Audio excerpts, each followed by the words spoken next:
awesome stuff with Rob and Chris. Goliath, you're just joining us now. Go check out the Goliath on Showtime about Wilt Chamberlain 3-part series. Really amazing. I mean, once we got off air with them and now onto this in between, Alex and I were talking about all the things we learned. Really don't want to spoil anything too much, but really amazing stuff out of those guys. Yeah, I mean, the minute that I see Jackie McMullen pop up when I'm watching a documentary, I'm like, this is legit.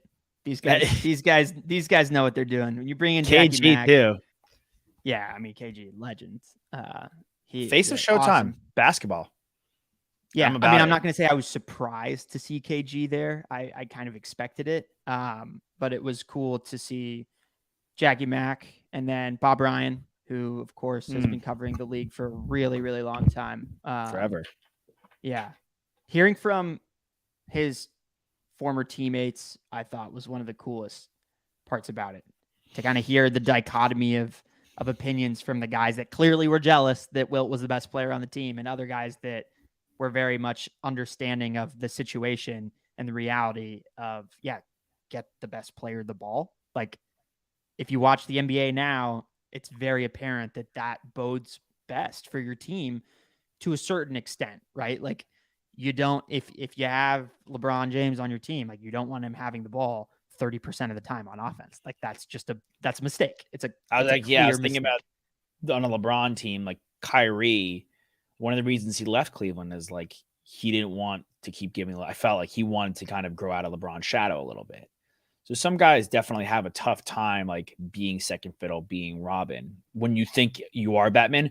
And a guy like Kyrie Irving could be Batman, if all things are going right. Like, we've still seen him have some unbelievable performances, despite all the off the court and everything that's gone, all the hoopla surrounding him the past couple seasons. He still had some unbelievable performances that we've seen. Two guys in the title right now, though, they threw some Giannis footage in the Wilt doc, and I think as athletic as Giannis, very, very, very early in that documentary, actually, the that's block like and then the oop on the other end when in the finals against the Suns, which was an unbelievable play, like unfathomable that's like athletically. That's what they're trying to convey, though, because that's, to us, like, the most athletic guy right now is Giannis. Giannis, Embiid, we've had the discussion that Embiid has actually been the most, I don't want to say well-behaved, but has been the most understanding superstar in the NBA with everything that he's gone through in Philadelphia. Many people would have requested a trade. He is stuck by the 76ers, played every game in and out, and is coming back once again this year, despite the uncertainty still surrounding James Harden. He still wants out. He still wants to go to the Clippers. A deal isn't looking good there. They have Tyrese Maxey. Maxey's good. Is he necessarily a number 2? I don't think either of us think so. And then Giannis has a title. Thank you. Giannis has a title in Milwaukee, but Middleton getting older, more injured as the years go on, unfortunately. Jrue Holiday getting older, and this whole team kind of aging. So both these guys are rumored to potentially be on their last legs with their current teams. Let's start there. What's the validity in that? It feels to me like Giannis has a higher % chance of staying with the Bucks than I would give to Joel Embiid. I think both of these guys, as you guys kind of pushed back on, when I was discussing the possibility of Embiid exiting this team after the end of this season, if they don't get it done, by get it done, I mean win a championship. Y'all's pushback was there's not many better places to play than Philadelphia when you have the city behind you. And Joel Embiid certainly is, he is championed by the city of Philadelphia. And so is, Giannis in Milwaukee. I think that, to me, Giannis's life circumstances before getting to the league are going into kind of my assumptions here, and that, like, he's found a real comfortable place for him and his young family in Milwaukee. And it's a market where he's already won. So by my logic, I would say, like, why would he need to leave there? Why couldn't he get another ring in Milwaukee? Maybe it's not with Brooke Lopez and Chris Middleton and Jrue Holiday, but of course, we know that they will move mountains for him and get him whatever pieces he does want if he wants to take another run at this and put together almost another quote unquote like dynasty with the Bucks, right? Like I feel like at this point, maybe they have one more left in them. Or at least this next season, they're one of the top 5 teams in the league. So, and they have Giannis Antetokounmpo, who's one of the top 5 players in the league. So why shouldn't they be able to at least vie for a championship, a conference finals run? It's not the same in Philadelphia, right? It's not. They haven't gotten to the same point. They haven't won a championship. He hasn't even been to the championship. He hasn't even been to the championship. He hasn't even played a game for this new head coach, Nick Nurse, who has won a championship with Toronto. But there's so many more question marks with this Philadelphia team that I just wouldn't be as surprised if Embiid said, "Hey, I love the city of Philadelphia, but I do want to be traded elsewhere and get another crack at this with another team and another franchise." Let's start with the possibilities of them staying. I'm with you. I think that they'll move the mountains to keep Giannis happy rather than move Giannis to a different mountain, so to speak. Right? Yeah. Like they can do that. They have picks to play with. It's not like they've like totally flushed their picks to get Middleton. Middleton's a homegrown guy. Like Lopez is a guy they brought in. Like the only real moves they made were to get Drew Holiday. Like they, by and large, have been able to make draft picks and can continue to make draft picks in the future. So if they have to go and do that, that's interesting. The big kicker right now is, okay, how does Philly get there? You have Boston to go through. You have Miami to go through. And especially if Miami gets Damian Lillard, which as the days go on, it seems less and less likely, but Miami's still going to be in the mix. And you have Milwaukee. And I'll throw in Cleveland, New York, whatever. Is there, to keep Embiid there, to keep Embiid happy, could they go and get DeRozan? Like, can they 3-team deal Harden to, who's more valuable, Harden or DeRozan to you right now?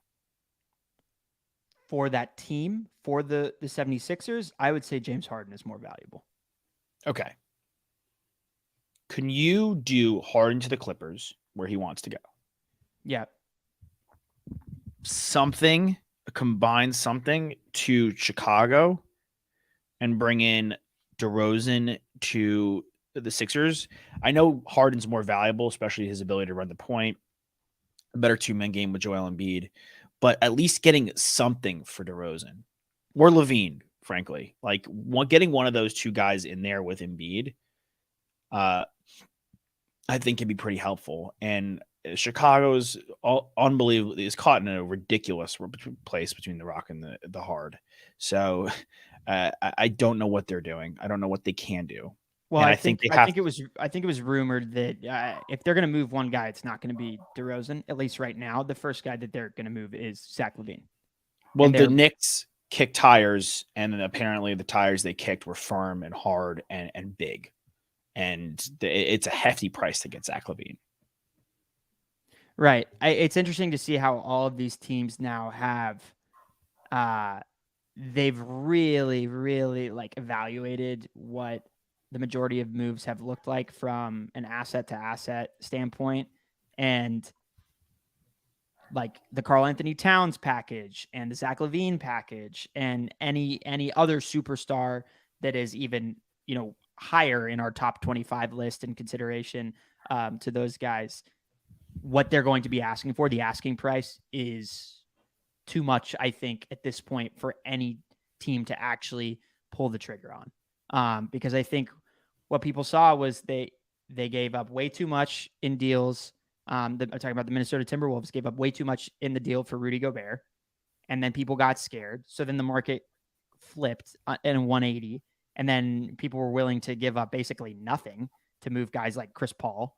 And now I think we're back at the point where GMs are saying, okay, hold on a second. Like, we have to hold on to the assets that we have, especially these stars and superstars, and we can't just be giving them up for, 7 second-round picks and 2 first-round pick swaps. Like, we just, like, it can't happen that way. It has to be the right package for us, and we have to be a little bit more tentative when we're exploring the opportunity of a trade with another team. Yeah, I mean, it always comes back to the Rudy Gobert trade. There may not be. It is arguably one of the most important trades in NBA history, at least in this iteration of the NBA. Yeah. Because he's a guy that should never, ever, and it's no offense to him, but he should never have gone for that much. It was such a ridiculous amount of draft capital and some, going to Utah. Like Donovan Mitchell is a bit more conceivable, and they still got a lot for Donovan Mitchell. Like had it just been with the Mitchell and had they kept Gobert, or had they gave away Gobert for less than they did for Mitchell, like it's such a ridiculous amount that they got and that the Minnesota Timberwolves gave up that it's automatically made people shy away from really, pulling trigger and or giving up, the house for a guy. Like, are you really going to be in a position to give up the house for Zach LaVine, who's an all-star level player? Do you want to give up the house for Zach LaVine? Exactly. Like, do you though? Like, do you really want to do that? Is that the guy that's going to push you over the mountaintop? Like, what's the house for the Knicks? Picks and RJ for Zach LaVine. Does that really make that much of a difference? No, it doesn't. No. I mean, you're talking about like I know he's a tremendous player, but that would be like a Celtics move cherry on top deal. No Jaylen Brown, no Jason Tatum. And that's what I'm saying. It's like those are the type of teams that I actually and only could see making that type of move. It's a team like the Celtics. It's a team like the Lakers who wouldn't do that because now they have this money and all these young guys. And I think they have a really deep roster. But like if they package those young guys for Zach LaVine, it's a cherry on top move. It's not and we're talking about a guy who like a lot of people consider a top 25 player in the league, top 35 player at the least. And yeah, so a team like the Knicks, it doesn't move the needle for me. And a team and with that point, if it doesn't move the needle for me, it probably doesn't move the needle for them either when they're considering actually making the move, unless they feel like they can really rook the Bulls and like they don't have to give up anything. But at that point, the Bulls should just keep him and see what happens. No, can't do that. Yeah, the Bulls should 100%. First of all, he's under contract for 2 more years and then a player option. We're just like we're just fresh into the new deal with Zach LaVine. Right. There's no real rush on him. You're just the Chicago Bulls, and you go, look, we have to get behind. We're behind the 8 ball on where we are. Patrick Williams hasn't really worked out, unfortunately.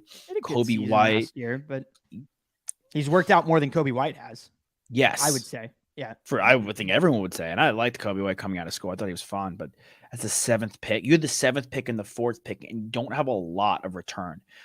On the Lonzo thing's a disaster. We love Lonzo Ball, but and they're getting money back from that. But you put a lot of money into that. That was supposed to be your 3rd guy. It's if everything is like fully healthy for the Chicago Bulls, it's Lonzo, it's LaVine, it's DeRozan, it's Vooch. You have Patrick Williams there, so that's your starting 5. You have Caruso, yeah.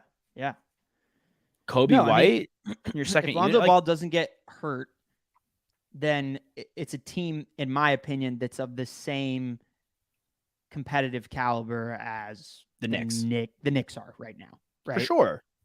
Team that could have made it to the 2nd round, could have made a lot of noise for Chicago. They would have had a fun playoff run, and it would have meant something, especially for that city and how precious basketball is to that city.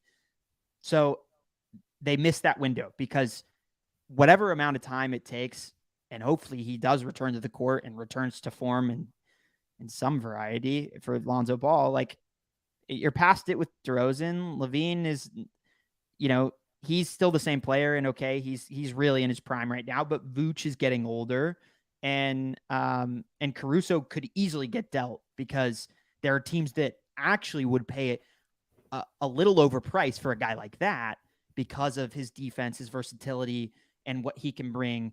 You're talking about cherry on tops, like in his deal, right? And his price point. Yeah. Like you can, at this point in the NBA and the way that the markets are working, that's a guy that very easily could get moved, and you can get a little bit more in the return than you would expect. Mm-hmm. And because a team that's going to get him understands everything that you just laid out with the price point and his ability to upgrade a team. He's already won a championship. He knows how to play alongside guys. He's a fit. He's basically a scheme fit on any team. And that's just tougher to do when you're talking about stars and superstars, because those guys typically aren't scheme fits on any given team. No, 100%. And Yeah, I mean, Cruz is more of a plug and play guy, and I know we have the Knicks in the title, but just the Bulls are gonna be a big centerpiece going forward because now you have the vets, but they're not your whole team's not good enough to be competitive. But also these teams like the Magic and the Pistons, and now the Wizards have jumped into the fray ahead of you, and the Pacers are in that Magic and Pistons way of like their rebuild is almost done and they're Right. almost ready to be competitive. Like, so now you have to go all the way back behind these guys. And I know you're Chicago, so your rebuild has the opportunity to be a little accelerated. But, I think that in another team in the big market is the Knicks. Like, I just don't know if Philly would trade Embiid to the Knicks. I'm not saying it's inconceivable. I'm not saying it's inconceivable he could ever go there. If you're the Philadelphia 76ers, you can't The do only way that. they are trading that guy is if he forces his way out of town. And right now, he is completely content playing in that city. And they are about to max Maxi at the end of next season. So they have to make their move. And it's just about Daryl saying, okay, if we're giving up Harden, we are getting a player of equal pedigree back onto our team so that we can have Embiid, whoever this third player is, and Tyrese Maxey for the next 3-4 years while we have Embiid in his prime. And Well, that's what you have to do. if you're the Philadelphia 76ers, we brought up Cruz and we brought up DeRozan. If you're the Philadelphia 76ers, why can't you try to turn Harden and whatever into DeRozan and Caruso? Because I don't think it's a gamble on DeMar. It's a gamble on DeMar's health and whether or not he's going to sustain the level of play that he's been at his age.